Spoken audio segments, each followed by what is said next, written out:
Okay, today we're going to learn some of halochos and Minhogim of Rosh Hashanah. We're going to start with the food. In Tov Kuf Pei Gimel, the two brings to the Gemara Krikas Daf Hey Omid Beis and then Vov Omid Aleph, that what we eat on Rosh Hashanah and what we do on Rosh Hashanah, it's a siman for the whole year. So there's a few type of Minhogim how we do that.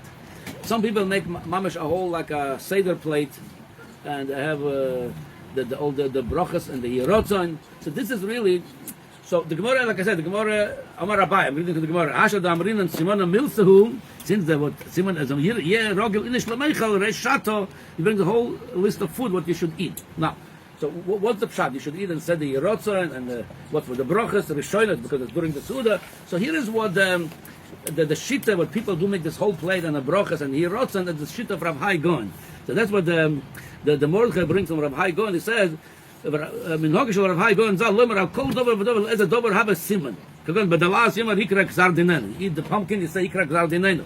V'chen kosa ben David Abu Draham.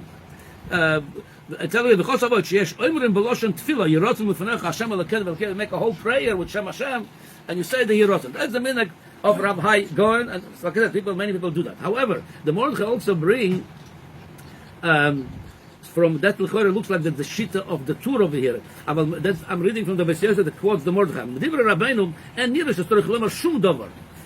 Don't have to say anything. Elon, Oysam Advarim Roimas Al Inyanim Mahem. If you put in front of you and you eat them, it's a remez Al Dis Inyanim. You don't have to say anything. And that's really the only thing the tour brings.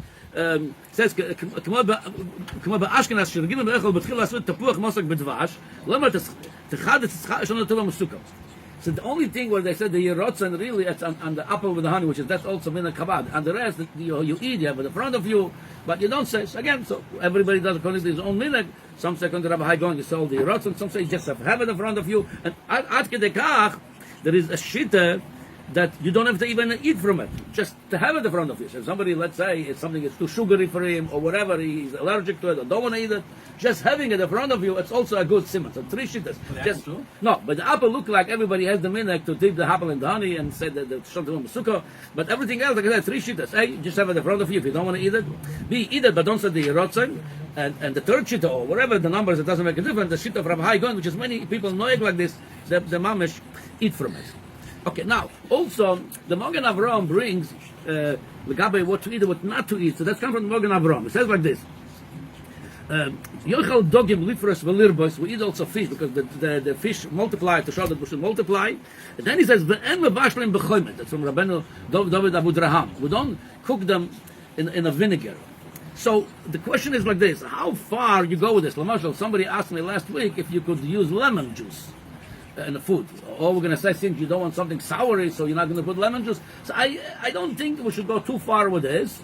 Yeah, it's an Indian. Yeah, but he says the whole idea of chametz, why? It's sour, yeah. So maybe you should just do everything sweet, nothing. Again, all I'm saying is, oh, and I'll give you another one. No, furthermore, why? I'm going to soften a little bit this Indian. Meaning, some people go overboard. Lamashal, it's brought over here that some people didn't eat nuts. Because egos gematria chet. So I'll tell you two inyanim on this Indian. What we eat, what we don't eat. Yeah, you do it, but I don't overdo it. One is like this.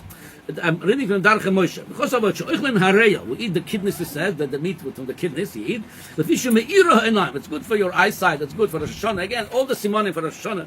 It says that haram. That's haram Rottenberg.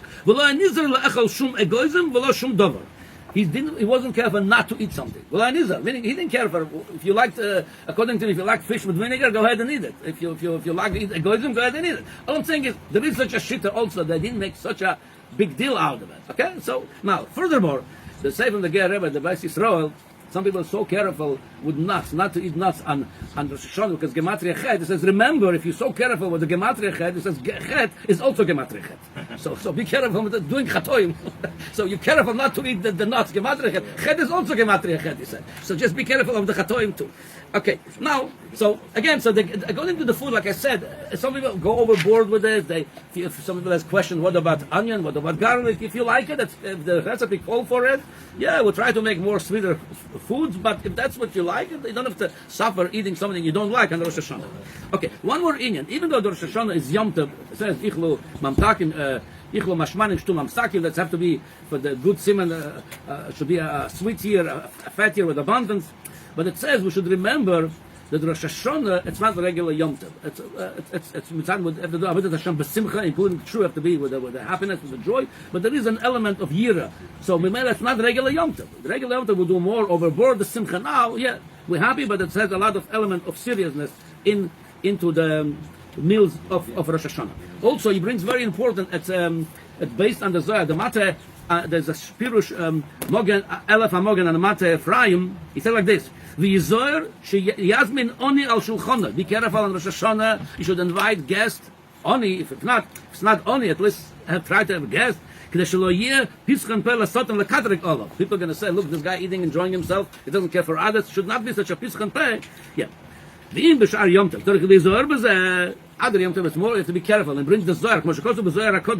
That one of the tikkunim of Achilas Yom Tov, every day is his own tikkun, the regular day, Shabbos. One of the Achilas Yom Tov is to have guests at your table. It says how much more, he says, it's from the Zohar. How much more is Kol Shekin v'Kol Rosh Hashanah. It says v'chen b'sefer Imrei Kodesh he's the lios al shulchano ereach b'chol suudosei ozai nechshav kivu kiven kol kavonas arizal. There's a lot of kavonas in food. He's saying all this yerotzens. The biggest yerotzens, the biggest tikkun, especially on Rosh Hashanah, is to have guests at your table. Okay, now there's one more nakuda also. All the poskim bring that when you have at the table this different foods like apple and honey, yeah, that's what Kula Alma would say. So you should say bracha rishona, even though it's after he said amoitzi. That's already b'soich hasuda because it doesn't come part of the meal. The apple, people don't eat usually apple with the bread.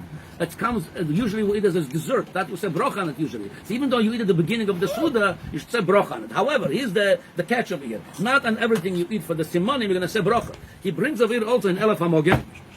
If you don't have an apple, he says, you eat potatoes. Yeah? You're going to eat if you don't have apples, you're going to eat potatoes with honey. Good luck for that. But he says, and the potato and the apple, you would say, and the potato, you're not going to say bracha. Why? Where it becomes practical, a lot of people eat pumpkins. Yeah? Pumpkin is something you can eat during the suda. It doesn't come as a dessert. A lot of times it's part of the meal. That simon or whatever you would eat part of the suda, not as dessert, you're not going to say bracha on it. You say bracha is the thing that comes usually as dessert. Okay, now one more nakuda I want to bring over here. I think it's good to know when we do the minhogim where they come from. So the tashlich, many people take the tashlich, they think that's how most people have it. Their tashlich. What's tashlich for? We're going to the water to throw away all the averos. Very easy way to get rid of the averos. Throw it in the water. There's even a story that one time the Choshev of Lublin went to this Talmidim to do tashlich, and one Choshev talent was missing. Rabbi Ropshitzer. He was then a big Rebbe. Rabbi Ropshitzer. So as everybody going back already, Rabbi Naftali comes.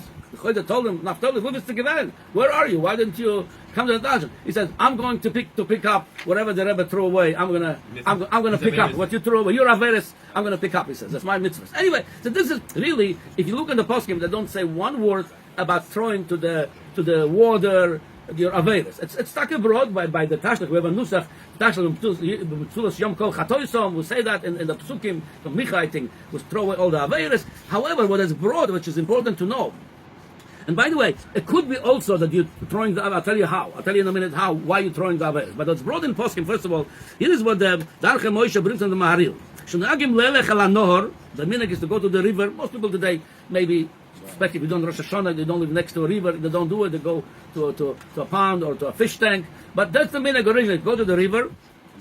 Why? So one reason, Mishum, the Islam made a zecher la'akedah she'Avram Avinu b'mayim at Savorei. V'loimar Roshir kiboim, Hashem kiboim mayim at Nofesh. Avram Avinu for the Akedah, when with Yitzchak Avinu and they went through the water of the Mamash, the water was, so he said, Davan Roshir kiboim, I want to do your mitzvah, but I have obstacles, help me. So now we're davening the schus, when masker the schus, the Akedah, schus Avram, schus Yitzchak, and remind us on Yom Adin, the schusim of the office. So that's one Indian. Then it's like this. The Minhogim, yeah, the system Maharot till the Hoisim. Sheroin dogim chayim. That's Indian to have a live fish in the water.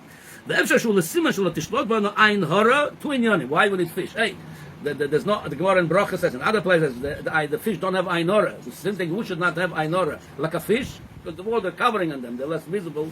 So if you don't want ein hora, you have to be less visible. They don't have eyelids. Huh? They don't have eyelids. They don't have eyelids. No, that's the third reason. Hold on, I'm going to talk about the eyelids.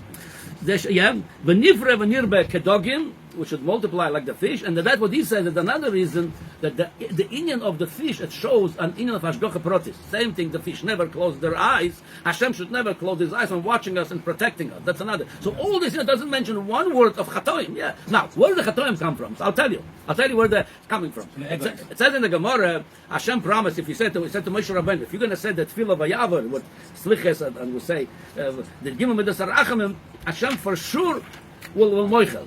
It looks like a very easy, like God. He said tefillah 3 times, ben elam haba. Looks like a very easy access to elam haba, easy way to get rid of chatoim. What's the pshat?